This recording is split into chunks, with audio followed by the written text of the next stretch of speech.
nothing else matters. My feet in the stirrups, I'm so happy. There's nothing like the sound of Carolina hoofbeats.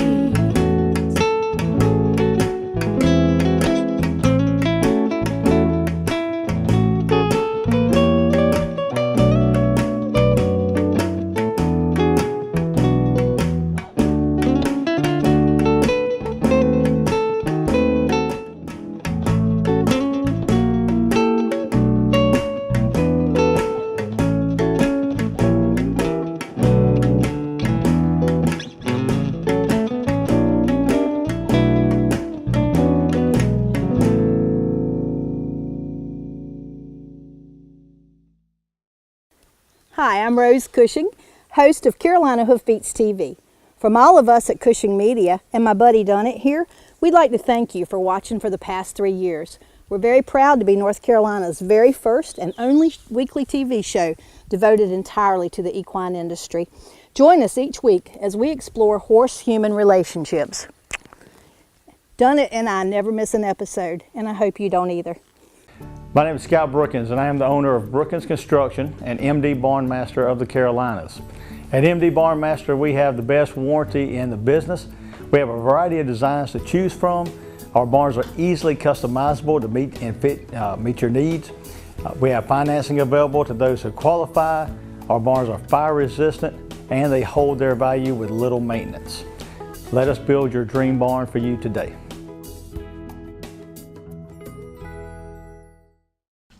We're here at Triple Crown Farms in Durham, North Carolina, the home of Brenna Hux Warner, a horse trainer, and Dr. Nikki Wheeler is going to show us a little bit about equine chiropractic and acupuncture today. I know. Most of my clients, just call me Nikki, so it's fine. It's easy to... Sorry, it never even crosses. It's fine. So now I start my chiropractic kind of evaluation, which I get information when I do both. Actually, now that I'm certified in both, I often encourage people to do both because it's just all around better for the horse. So I just start at the pole. You know, every adjustment I go from nose to tail every time, starting at the face and at the top of the head, and making sure the jaw feels good, checking range of motion in the neck. Like I said before, this horse historically had a very stiff neck, and he's actually doing pretty good right now, so it's all right, Coop. It's all right. It's okay. Easy, easy.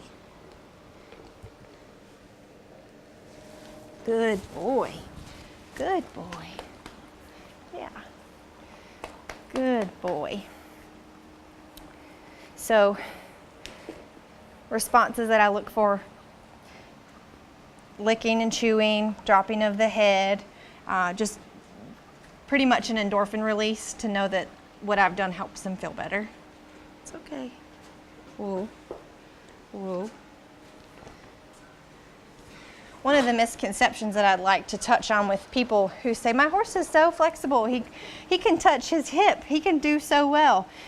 There's a difference in horses who can actually touch their hip versus horses who cheat. And cheaters, come here, Coop. Cheaters will oftentimes, and he's not really doing it, I can try to make him, will tip their nose straight back like this and tip their nose up in the air all the way back here to reach a cookie, which is not correct because the horse is not engaging their pole and they're also not engaging down through their neck. So when you do this with your head, this whole side of your neck stays open, so the horse is getting a cookie and you think you're stretching your horse when actually you're not. So when you do stretches, one of the things I do encourage people who have horses with neck issues is to stand at their shoulder and bring their face around, eyes level with the horizon for as long as they can, so the horse isn't able to cheat. So now when he reaches for the cookie, his pole's engaged, his neck is engaged, and he can have a treat. It's actually stretching the muscles and engaging the neck like it's supposed to, rather than the cheat.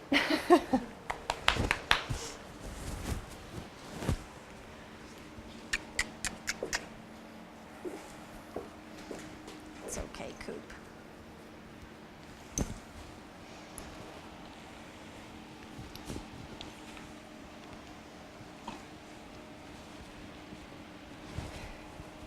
He wants to cheat a little bit on this side. It's all right.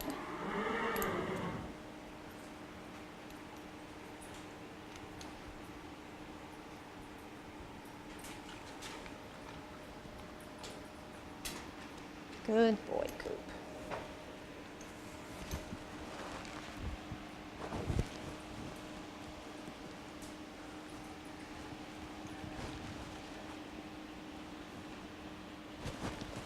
Easy. Do you have any treats available? Tip over. Good boy.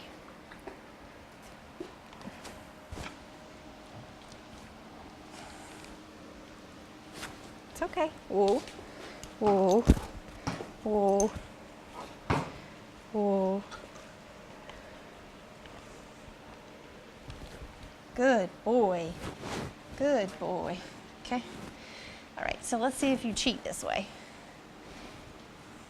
See, dropping his head down, reaching for a cookie. See how he's cheating? Can you see that? So this horse, actually, he's cheating because he thinks he can get it that way.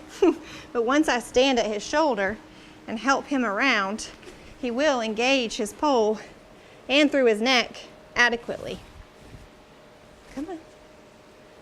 This is how he should keep his head. You see how nice and level his eyes are with the horizon? And then once they reach a certain point, then they can actually start to tip their head. A lot of times horses who have neck problems and shoulder problems, or even pole issues, which is common in barrel horses, a lot of times I have to key into the front feet or the forelimbs, because horses with diseases such as navicular or laminitis or anything like that, a lot of those horses will carry themselves very stiff through their neck and shoulders, so they end up having luxations chiropractically there. So subluxations, I'm sorry. So if I have a horse who repeatedly short-strided when I evaluate them on lameness exam and has essentially no bend or turn in their neck, one of the things I'm going to key into is feet.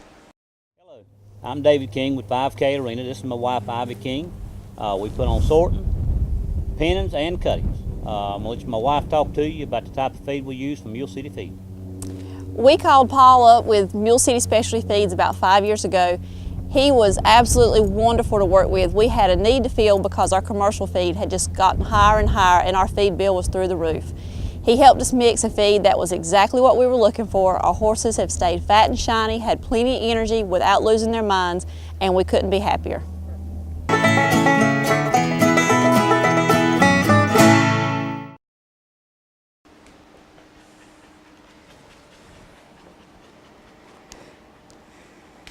So again, I can tell this horse is nice and loose because I can peel the muscles off of each other, so the amount of fascia is actually nice and loose. A lot of times horses with pain in their lower neck and shoulder, you aren't able to do that, so you kind of have to break down that tissue. So that's a good sign that he's in good balance right now on the front. So with my adjustments, every time I evaluate the flexibility of the joint, how, if there's any response to pain there, kind of palpate the leg, do some stretches and make sure that none of the joints are locked up. Shoulders nice and loose, some stretching.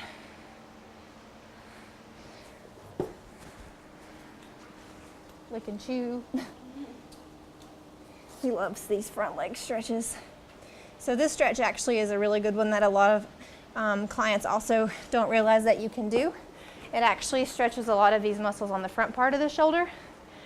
A lot of people will do the forelimb stretch before they run or before they enter a class. But one to remember, it's very easy to do. You just put your hand on the bottom of the front part of the pastern and keep the cannon bone parallel to the ground. Put your hand on the radius of the forearm. It's just a little bit of tension. I'm not pulling, I'm not yanking, and it helps to really stretch out the shoulder and the muscles in front of the shoulder.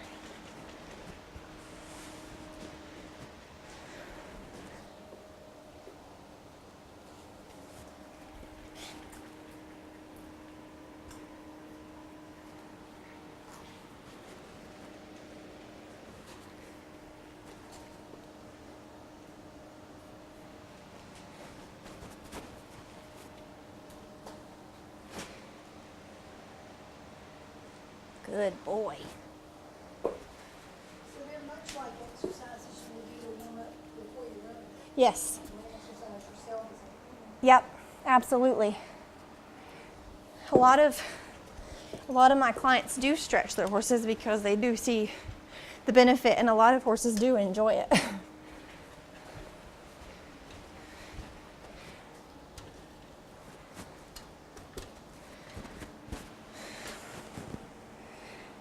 And as I said before, acupuncture and chiropractic work will often tell me about saddle fit. One of the first places that the horses will show pain is in the withers and the top of the shoulders. So every time I always evaluate the withers and come back and palpate, I've got no resistance, I've got no muscle twitching.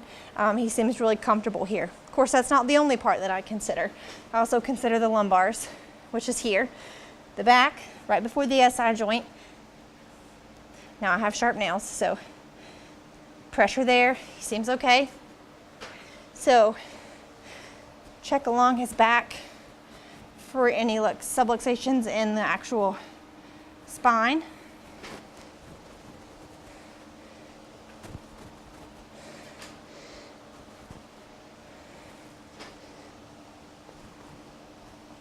Good boy, everything feels good there. Another part of the aspect of checking saddle fit is actually ribs. Horses notoriously will have back pain, wither pain, and rib pain if saddle doesn't fit.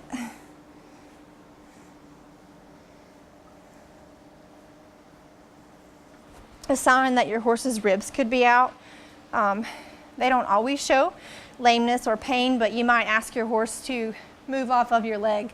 In one direction, they'll move real great. In the other direction, they'll just kind of move their neck around and then swing their butt around, so their body won't engage through their rib cage. So oftentimes a horse that's exhibiting that may have a rib out or two, which would cause them to try to keep that side as straight as they possibly can and cheat by bending their neck and swinging their hip around.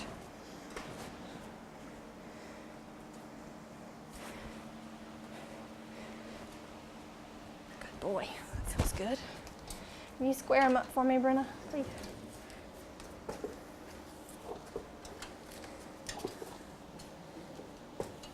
Close.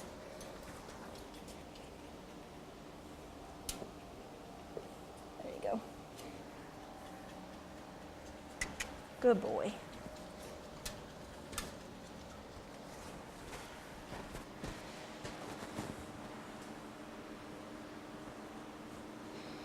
So back here, feeling muscles, checking the SI joint. The SI joint is sacroiliac joint. Some horses never have a problem with it. Often horses who are hock sore and aren't addressed early on will become very, very, very sore in their SI joint. So oftentimes it'll be a secondary pain, and you can just push right here and the horse will cave right underneath of you. So that could be a sign of sacroiliac pain, maybe secondary to a lower limb issue. Or it could be sacroiliac pain by itself, but it usually doesn't come first. There's usually an inciting cause first. Good boy. So you can see I push on his muscles. They're nice and loose, and none of them were uncomfortable when we did our acupuncture assessment. Pelvis is freed up on this side. You can see how nice and bouncy it is. That's what we like to see. Welcome to Martin County in northeastern North Carolina, located halfway between Raleigh and the Outer Banks. Martin County's got art. Great shopping. Great churches. Great kayaking. Great business opportunities. Great food. NASCAR. Great golf. Great medical care. The Bob Martin Ag Center. Safe communities. Great RV camping. Great nature trails. Great history and heritage. Martin County has great schools. And there's great fishing. Well, there you have it. Martin County. It's all here. We're waiting for you.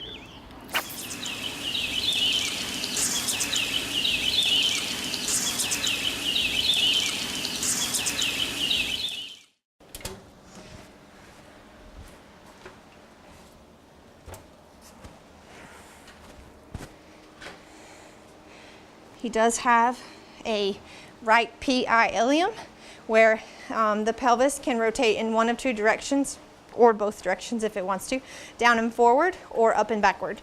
So a horse with a PI ilium that's a little bit like this, anytime that you bring the leg further forward, it causes that pelvis to rotate backward more, which would mean more discomfort. So perhaps that swing of phase of the limb would be a little shortened because they don't want to reach up under themselves because it pushes it further the wrong direction.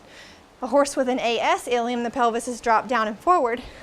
The horse doesn't want the limb to extend backward. So they may have a shorter face and bring the leg forward more quickly than they would. This one is a down and forward, so didn't see it on the brief evaluation, but that doesn't mean that it couldn't be bothering him a little bit.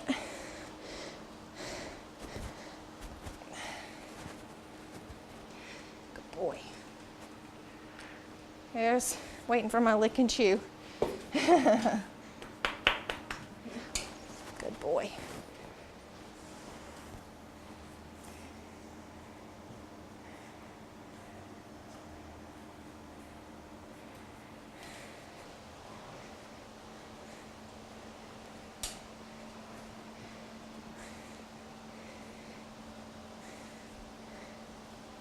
He actually has a rib out on this side. Okay. So this horse actually has a rib out on this side. When I push, you can see the tissues twitch every time I make the thrust onto the top of that rib head. He might actually be a little bit irritated with me too, so. And then we'll go back and check it and make sure. Whoa, Coop.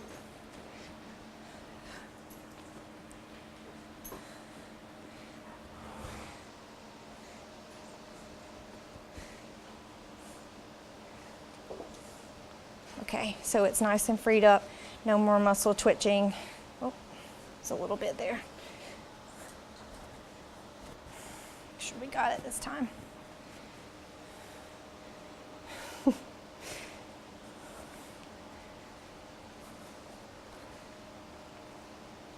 There we go. Here we go, big guy. Right. All right, good boy. So just to finish up, I always check flexion, extension of hocks and stifles, and rotation of the hip. Whoa, Coop. Whoa.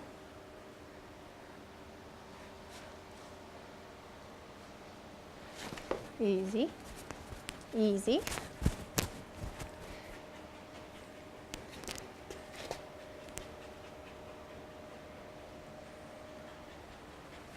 Good boy. Good boy.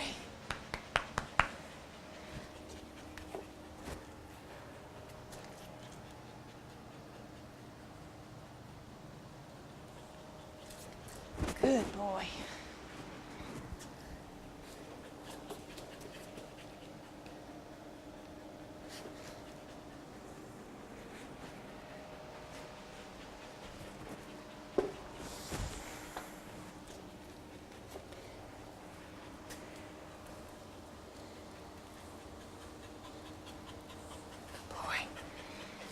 So if you notice, he gave me a little bit more of resistance upon bringing that right hind limb forward, which would fit with the subluxation that I noted he had. And the residual could be that it's been that way since the last time we adjusted him, and the muscles have some memory, so they're a little tighter when I go to do that stretch and manipulation. Look at you, huh? So that's your acupuncture and chiropractic, bub. How often would you do that kind of exam for a horse that's an athlete that's working hard? Right, so a horse that's an athlete, we usually do them 3 to 4 times a year, sometimes quarterly. If any issues arise earlier than that, of course, they call me out much sooner. And then we have to determine whether it's a chiropractic issue or an actual lameness issue, which the vet side of me also does too. So usually 3 to 4 times a year. A lot of times my clients will bring me the horses before a big race or something that's a big, they want to make sure that everything's good to go beforehand.